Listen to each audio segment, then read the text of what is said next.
देखिए, कहने को बहुत कुछ कह सकता है, मगर मैं एक बात कहना चाहती हूँ कि पिछले 2019 के बाद जो गवर्नर रूल में हो रहा था, पकड़ दकड़ का माहौल था, रोज़ छापे पड़ते थे अलग अलग एजेंसीज़ के, बैन लगाई जाती थी, जो इंस्टीट्यूशंस हैं उनको अटैच किया जाता, लोगों की प्रॉपर्टी अटैच की गई, यानी जम्मू कश्मीर में एक सर्विलेंस चल रही थी। कोई बात नहीं कर सकता है, कोई कुछ नहीं कर सकता है। तो उस वक्त लगता था ये बड़ा एबनॉर्मल है, ये क्या हो रहा है। मगर उमर साहब ने जो सबसे बड़ी सर्विस की बीजेपी की, कि जो अभी तक लोगों को लगता था ये क्या हो, मुलाजिमों को निकालते, लोग बोलते थे क्यों निकाला, तो उमर साहब ने उसको नॉर्मलाइज किया कि जो अभी तक लगता था कि ये बुरा हो रहा है, गलत हो रहा है, उमर साहब ने कहा ये ठीक है, चल रहा है। क्योंकि ना वो बात की उन्होंने, न इसमें कोई रेजिस्टेंस दिखाया। जो उन्होंने कहा था कि हमारे जो लोग हज़ारों की तादाद में बाहर जेलों में हैं उनको हम लीगल एड देंगे, नहीं दिया। उन्होंने कहा था 370 को लेके नाम नहीं लेते 370 का। यानी जो बीजेपी का एक नैरेटिव रहा कि मसले कश्मीर के हवाले से कोई बात नहीं होनी चाहिए, 370 के हवाले से कोई बात नहीं होनी चाहिए, सिर्फ स्टेटहुड की बात बीजेपी। और आज स्टेटहुड को भी उमर साहब ने एक बहुत बड़ा मुश्किल सवाल बना दिया।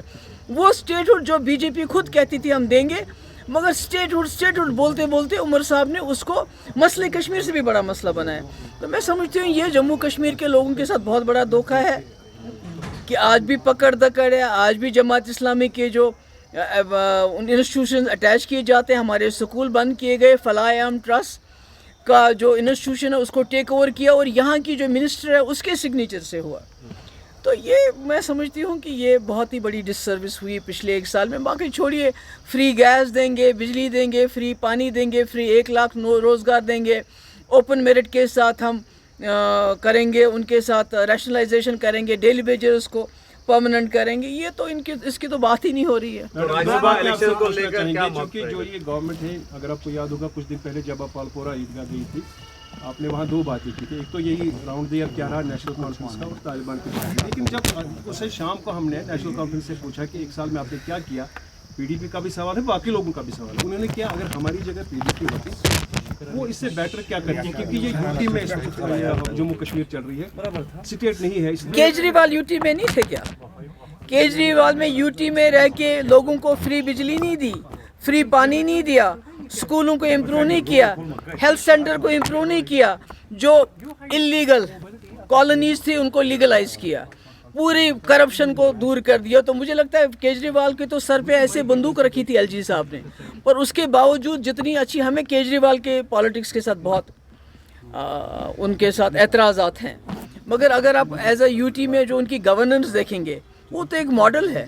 तो यहाँ तो किसी ने रोके नहीं उमर साहब के हाथ। वो अब फ्री गैस क्यों नहीं दे रहे हैं, वो विडो फंड को क्यों नहीं बढ़ा रहे हैं, किसने रोका है, वो फ्री पावर क्यों नहीं दे रहे हैं, पानी क्यों नहीं दे रहे हैं, रोज़गार क्यों नहीं दे रहे हैं, जो रिजर्वेशन पे उन्होंने कमेटी बनाई उसकी रिपोर्ट आम क्यों नहीं करें। मेरा ख्याल में ये ज़्यादती है ये कहना कि हमारे पास स्टेटहुड नहीं है, वो एक मेरे ख्याल में बहाना है। मौक़िफ़ रहेगा पीडीपी का, जिस तरह से सजाद लोन साहब ने जो है अरेस्टिंग करने का जो है ऐलान भी किया। देखिए, फारूक साहब ने मुझे फ़ोन किया, उन्होंने बोला कि हमें सपोर्ट की ज़रूरत है। मैंने उनको ये बताया कि देखिए सपोर्ट जहाँ तक है हम आपस में अपनी हमारे सीनियर लीडर बैठ के बात भी करेंगे, मगर मैंने उनको बोला हमारी कुछ बिल्स हैं जो पिछले सेशन में भी लाई थी, हमने आज भी लाई हैं, कम से कम उसमें 1-2 बिल्स तो हमारे आप पास करवा दें।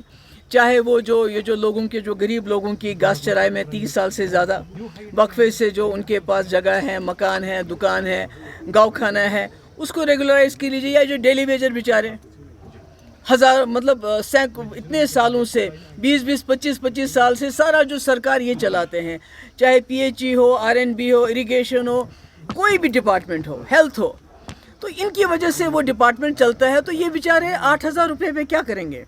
तो अगर कम से कम ये 1-2 बिल्स में वो हमारी मदद करें, उसको पास होने में मदद करें, तो शायद हम सोच सकते हैं उस बारे में। Thank you so much.